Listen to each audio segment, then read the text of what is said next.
മുസ്ലിം league സംസ്ഥാന അധ്യക്ഷൻ Panakkad Sadiq Ali Shihab തങ്ങളുമായി PV Anwar കൂടിക്കാഴ്ച നടത്തി. നിലമ്പൂർ ഉപതെരഞ്ഞെടുപ്പ് പ്രഖ്യാപിക്കാനിരിക്കെയാണ് കൂടിക്കാഴ്ച. തെരഞ്ഞെടുപ്പിൽ നിന്ന് തെരഞ്ഞെടുപ്പ് കമ്മീഷൻ പിന്നോട്ട് പോകുന്നുവെന്നും വിജ്ഞാപനം ഈ ആഴ്ച വന്നില്ലെങ്കിൽ ഹൈക്കോടതിയെ സമീപിക്കുമെന്നും അൻവർ പറഞ്ഞു. UDF ഒന്നാം കക്ഷിയാണ് കോൺഗ്രസ്, രണ്ടാം കക്ഷിയാണ് നടക്ക് മുസ്ലിം ലീഗ് ലീഡർഷിപ്പുമായി ചർച്ച നടത്തുക എന്ന ഞങ്ങളുടെ ധാർമ്മിക മര്യാദയും ബാധ്യതയും ആ നിലക്ക് വന്നു. കാര്യങ്ങൾ സംസാരിച്ചു. വളരെ അനുകൂലമാണ്, അനുഭാവപൂർവ്വമാണ് കാര്യങ്ങൾ അങ്ങോട്ടും ഇങ്ങോട്ടും നോക്കിക്കാണുന്നത്. ഞാൻ രാജിവെച്ച സമയത്ത് ഒരു സ്ഥാനാർത്ഥി അദ്ദേഹത്തിന് പരിഗണിക്കണം, മലയോര മേഖലയിലെ കുടിയേറ്റ കർഷകരായിട്ടുള്ള ഒരു വ്യക്തിയെ പരിഗണിക്കണം എന്നൊരു ഡിമാൻഡ് റിക്വസ്റ്റാണ് നടത്തിയത്. അത് അന്ന് കഴിഞ്ഞു. അതിനുശേഷം നിരവധി തവണ നമ്മൾ പറഞ്ഞു UDF ലീഡർഷിപ്പ് നടത്തുന്ന ഏത് സ്ഥാനാർത്ഥിയാലും നമ്മൾ പിന്തുണക്കുമെന്ന് പറഞ്ഞതാണ്. വിവരങ്ങളുമായി CV അനുമോദ് ചേർന്നു. അനുമോദ്, രാഷ്ട്രീയ കേരളത്തിന്റെ ശ്രദ്ധ മുഴുവൻ നിലമ്പൂരിലേക്ക് മാറുന്ന സാഹചര്യം. ആ സമയത്ത് കൂടിയാണ് മുസ്ലിം ലീഗ് അധ്യക്ഷനുമായി PV അൻവറിന്റെ കൂടിക്കാഴ്ച.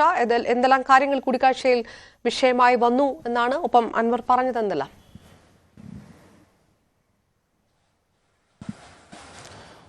അപർണ, തിരുവനന്തപുരത്ത് കോൺഗ്രസ് നേതാക്കളുമായി PV അൻവർ ചർച്ച നടത്തിയിരുന്നു. UDF പ്രവേശനത്തെക്കുറിച്ച് അന്ന് UDFന്റെ നിലപാട് അവർ പ്രഖ്യാപിക്കുകയും ചെയ്തിരുന്നു. അതിനുശേഷമാണ് ഇപ്പോൾ അൻവർ മറ്റ് ഘടകകക്ഷികളെ കൂടി കാണുന്നത്. ഇന്നിപ്പോൾ രാവിലെ 10:30യോടെയാണ് അദ്ദേഹം പാണക്കാട് എത്തിയത്. സാദിഖ് അലി ശിഹാബ് തങ്ങൾ, PK കുഞ്ഞാലിക്കുട്ടി തുടങ്ങിയ നേതാക്കൾ പാണക്കാട് ഉണ്ടായിരുന്നു. അവരുമായി അരമണിക്കൂറോളം സമയം അൻവർ കൂടിക്കാഴ്ച നടത്തി. അതിനുശേഷം മാധ്യമങ്ങളോട് സംസാരിച്ചപ്പോൾ പ്രധാനമായിട്ടും പറഞ്ഞത് പ്രധാന ഘടകകക്ഷികളെ നേരിട്ട് കാണുന്ന മര്യാദയുണ്ട്, അതിൻ്റെ ഭാഗമായിട്ടാണിത്. നിലവിൽ ഘടകകക്ഷിയാക്കാൻ കഴിയില്ല എന്ന UDFന്റെ നിലപാട് അൻവറിനെ അറിയിച്ചിട്ടുണ്ടെങ്കിലും അൻവർ തൻ്റെ ഭാഗത്തുനിന്ന് UDFന് പരിപൂർണ്ണ പിന്തുണയാണെന്ന കാര്യം ആവർത്തിക്കുകയാണ്. ഒപ്പം തന്നെ അനുഭാവപൂർവ്വം അൻവറിൻ്റെ സാഹചര്യങ്ങളെ പരിഗണിക്കണമെന്ന ഒരു അഭ്യർത്ഥനയും സ്വാഭാവികമായിട്ട് അൻവറിൻ്റെ ഭാഗത്തുനിന്ന് ഉണ്ടാകും. നമുക്കറിയാം മുസ്ലിം ലീഗ് PV അൻവറിനെ എപ്പോഴും ചേർത്ത് നിർത്തുന്നത്, കോൺഗ്രസിനേക്കാൾ കൂടുതൽ ലീഗാണ് ചേർത്ത് നിർത്തുന്നത്. ആദ്യം അതുകൊണ്ട് തന്നെ LDF വിട്ടപ്പോൾ അൻവർ ആദ്യം സന്ദർശിച്ചതും പാണക്കാടാണ് എന്നതും വളരെ ശ്രദ്ധേയമായ കാര്യമാണ്. ആ സാഹചര്യത്തിൽ കൂടി ലീഗുമായിട്ടുള്ള അൻവറിൻ്റെ കൂടിക്കാഴ്ച UDFിലേക്ക് കുറെ കൂടി അടുക്കുവാനുള്ള ഒരു സാഹചര്യം തീർക്കുമെന്നാണ് അൻവർ പ്രതീക്ഷിക്കുന്നത്.